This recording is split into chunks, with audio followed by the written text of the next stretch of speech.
Hello everyone. आज के इस टॉपिक में हम डिस्कस करने वाले हैं मेजरमेंट इन फिजिक्स, यानी कि जो है भौतिकी जो मापन होता है उसके बारे में। ये फिजिक्स का दूसरा लेक्चर है। पहले लेक्चर में हमने जो है फिजिक्स के कुछ जनरल इंट्रोडक्शन, बेसिक इंट्रोडक्शन, जैसे फिजिक्स क्या होता है और उसके ब्रांचेस वगैरह जो है उसको हमने देखा था। तो अगर आप वो वीडियोज नहीं देखे हैं तो आप जाकर के देख सकते हैं। और इस वीडियो को जो है समझने के लिए जो आप लास्ट तक बने रहिए, क्योंकि यहाँ से एक क्वेश्चन जो है आपको जरूर मिल जाएगा कि हम जो है केवल और केवल महत्वपूर्ण ही टॉपिक को जो है हम डिस्कस कर रहे हैं। ठीक है, तो सबसे पहले यहाँ पे अगर हम बात करें तो मापन क्या होता है। सबसे पहला क्वेश्चन ये होता है कि व्हाट इज मेजरमेंट। किसी भी फिजिकल क्वांटिटीज यानी कि किसी भी भौतिक राशि की हम जब भी कंपेयरिंग कर लेते हैं, मापन कंपेयरिंग यानी कि तुलना करते हैं, तो उसके लिए एक स्टैंडर्ड होना चाहिए, मानक होना चाहिए। तो तभी उसी को हम मापन कहते हैं। यानी कि जैसे कि मान लो कि हमने 1 kg का वेट रखा है, सबके पास 1 kg का है, सपोज कर लो। आप किसी दुकानदार पे जाओगे तो के पास तो वहां पे 1 kg का वेट मिलेगा। तो जब भी हम कोई ऑब्जेक्ट यानी कि कोई वस्तु या सब्जी या कुछ भी खरीदते हैं, तो वो एक साइड जो है तराजू के यानी कि बैलेंस के एक साइड जो 1 kg रखता है, और दूसरी साइड जो है उसी भार के बराबर क्या करता है, उस सामान को रखता है। यानी कि अगर टमाटर खरीद रहे हो तो टमाटर रखेगा, सेब खरीद रहे हो तो सेब को रखेगा। तो एक तराजू की एक साइड वो सामान रहता है, दूसरी साइड ही 1 किलो का वेट रहता है।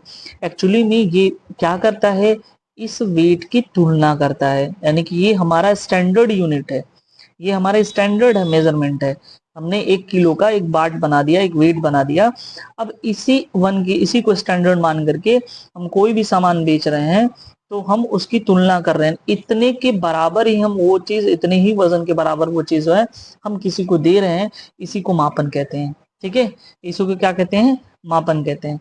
तो मापन बेसिकली क्या है, किसी भौतिक राशि की तुलना किसी स्वीकृत मानक से करना। यानी कि किसी भी स्टैंडर्ड जो मेजरमेंट है उससे क्या करना, कंपेयरिंग करना किसी फिजिकल क्वांटिटीज की, उसे ही हम क्या बोलते हैं, मेजरमेंट कहते हैं। आई होप जो है आपको समझ में आ रहा होगा। जैसे एग्जांपल देख सकते हो, लंबाई का मापन।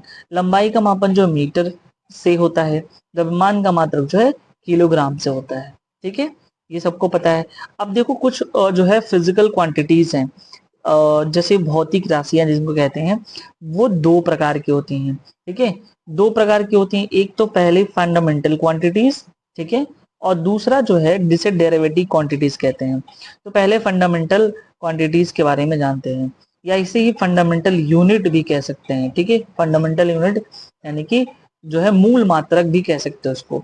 तो टोटल मूल मात्रक की संख्या जो है कितनी है, तो आप देख सकते हो, 3 ऊपर 3 6 1 7। तो एक क्वेश्चन एक बार एग्जाम में पूछा गया था कि फंडामेंटल यूनिट की संख्या कितनी होती है, तो टोटल कितने हैं, 7 हैं। सातों की यूनिट आपसे जो है आपको भली भांति पता होनी चाहिए। इनमें जो इंपॉर्टेंट है, जो एग्जाम में पूछे जाने वाले हैं और पूछा गया है, वो मैं आपको बता देता हूँ। ठीक है, देखो एग्जाम में कौन कौन से पूछे गए हैं। सबसे पहले विद्युत धारा का मात्रक पूछा जाता है, फिर उसके बाद जो है ज्योति तीव्रता का, पदार्थ की मात्रा की। ये 3 ऐसे फंडामेंटल यूनिट हैं जिनके जो है जिनको जो है पूछा जाता है। ठीक है, तो ये आपको ध्यान में रखना है। ठीक है, अब देखो, तो ये हमने 3 बता दिए कि कौन कौन से इंपॉर्टेंट है। अब सबके पहले बारे में देख लेते हैं। जैसे लंबाई यानी कि लेंथ का मात्रक क्या हुआ, मीटर, इसको यम से डिनोट करते हैं। द्रव्यमान जिसे मास कहते हैं, उसका मात्रक किलोग्राम है, जिसे केजी से ऐसे डिनोट करते हैं। समय यानी कि सेकंड, जिसे टाइम कहते हैं, वो सेकंड यानी कि एस से छोटा एस से दिखाते हैं। विद्युत धारा, इलेक्ट्रिक करंट, जिसे एम्पियर यानी कि कैपिटल ए से दिखाते हैं। तापमान, टेम्परेचर को केल्विन में हम वो दिखाते हैं, यूनिट है इसका। ज्योति तीव्रता कैंडेला सीडी में दिखाते हैं। पदार्थ की मात्रा, अमाउंट ऑफ मैटर, को मोल में दिखाते हैं। ठीक है, तो ये सब जो है फंडामेंटल यूनिट है। ठीक है, ये फंडामेंटल क्वांटिटीज हैं, और ये इधर क्या है, उसके यूनिट है। हमको क्या याद करना है, रटना क्या है, या जैसे भी कह लो। देखो एग्जाम में एक क्वेश्चन बनता ही बनता है यहाँ से। फिजिक्स देखो, टोटल जो है साइंस से आपको 10 क्वेश्चन अगर मिल रहे हैं, 8 से 10 क्वेश्चन। ठीक है, तो 8 से 10 क्वेश्चन, इंसान के पास जो है फेल और पास होने के लिए 1 2 क्वेश्चन भी बहुत इंपॉर्टेंट हो जाते हैं। ठीक है, यहाँ तो 10 क्वेश्चन है, तो 10 क्वेश्चन को हाथ से जाने नहीं देना है। इस 10 क्वेश्चन का जो साइंस वाला पोर्शन उसको ऐसे ग्रिप से पकड़ के रखना है कि इस 10 में 10 आपको लेके आना है। अगर 8 में है तो 8 में 8 आपको लेके आना है, तभी एग्जाम में सिलेक्शन होगा। और अगर आप चाहते हैं कि आप एग्जाम में सेलेक्ट हो तो इस चैनल से जुड़िए, सब्सक्राइब करिए चैनल को, ठीक है, और अपने दोस्तों को भी शेयर करिए। क्योंकि इस चैनल पे हम पूरा, अगर आप पिछले वाले प्लेलिस्ट में जाएंगे तो मैं एपीओ का ऑलरेडी जो है हिस्ट्री, ज्योग्राफी, उसके बाद जो है साइंस का अलग मैं ऑलरेडी पढ़ा रखा हूँ। पुलिस एक्ट का भी मैंने वीडियोस बना रखा है, ठीक है, आप उसको देख सकते हैं। नहीं तो हमारा जो इस बार का 2025 वाला जो सीरीज चल रहा है, अभी फिलहाल मैं जीएस पोर्शन को फोकस कर रहा हूँ। जल्द ही जो आपको लॉ वाले पोर्शन का भी वीडियोस आपको मिल जाएगा, ठीक है। एपीओ 2025 प्लेलिस्ट है, वहां पे आपको जाके देख लेना है, ठीक है। एकदम एग्जाम ओरिएंटेड मैं यहाँ पे डिस्कस करूंगा। तो ये याद रखना, अगर आपको यहाँ से क्या इंपॉर्टेंट याद करना है, एम्पियर देख लो, उसके बाद कैंडला देख लो, मोल देख लो, ठीक है। ये इतनी बातें यहाँ पे देख लो तो साथ ही हो गया। अब देखो उसके बाद जो सेकंड नंबर आता है जिसको बोलते हैं डेरिवेटिव क्वांटिटीज, यानी डेरिवेटिव जिसको बोलते हैं व्युत्पन्न। व्युत्पन्न का मतलब उत्पन्न। ये हमेशा जो किससे उत्पन्न हो, मूल राशि से। जो मेन है वो मूल है। अभी इसके पहले जो मैंने बताया वो फंडामेंटल यूनिट था। अब उन्हीं से जो ये बन करके जो यूनिट आया उसको बोलते हैं डेरिवेटिव यूनिट्स, यानी कि व्युत्पन्न राशि या व्युत्पन्न मात्रक। जैसे वेग, अच्छा उससे पहले एक छोटा सा, मैं बहुत ही छोटा सा एग्जांपल बताऊं आपको। जैसे हमने कहा कि लंबाई का मात्रक क्या होता है, मीटर होता है कि नहीं होता है। अगर मान लो हम क्या लिख दें, एरिया, ठीक है, ये फंडामेंटल यूनिट है। अगर हम एरिया का निकालें तो इसका फार्मूला लंबाई गुणे चौड़ाई, ठीक है, लंबाई गुणे चौड़ाई। अब इसका यूनिट दिखाना है तो लंबाई यानी कि लेंथ जो है वो भी मीटर में होगा, चौड़ाई यानी कि ये भी मीटर में होगा। ये हो गया तुम्हारा मीटर स्क्वायर। अब देखो हमारे पास क्या था, हमारे पास जो इसके पहले था वो था मीटर। ध्यान दो ये मीटर था। अभी हमने क्या लेके आया, मीटर स्क्वायर, यानी कि फंडामेंटल यूनिट मीटर था और हमने इसी से फंडामेंटल यूनिट से बना लिया मीटर स्क्वायर। तो ये जो मीटर स्क्वायर ये डेराइव्ड यूनिट है, यानी कि व्युत्पन्न राशि है, ठीक है। तो मूल मात्रकों का उपयोग करते हुए, यानी कि फंडामेंटल यूनिट का यूज करते हुए जो है हम क्या करते हैं, डेरिवेटिव यूनिट्स यानी कि व्युत्पन्न राशि को प्राप्त करते हैं, ठीक है।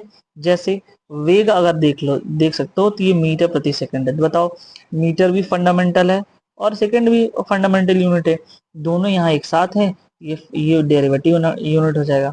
न्यूटन को हम बोलते हैं केजी मीटर पर सेकंड स्क्वायर, ठीक है। उसके बाद कार्य का जो यूनिट है जूल है, ये इंपॉर्टेंट है, ठीक है।